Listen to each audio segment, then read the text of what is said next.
Како караниците и разводот на родителите им штетат на децата. Сигурно е дека разводите представуваат еден од најтешките периоди во животот на сопружниците. Сепак, моментите на разделба многу потешко им паѓаат на нивните деца.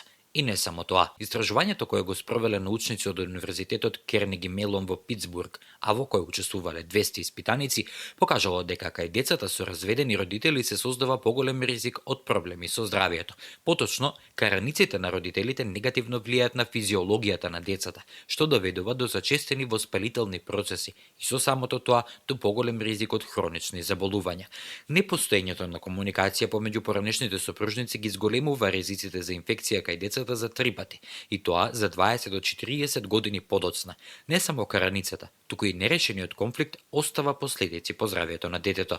Претходните истражувања покажале дека нерешените конфликти измеѓу родителите, освен на раниот развој на децата, може да влијаат и на неговото ментално здравје и успехот во подоцнежниот период од животот.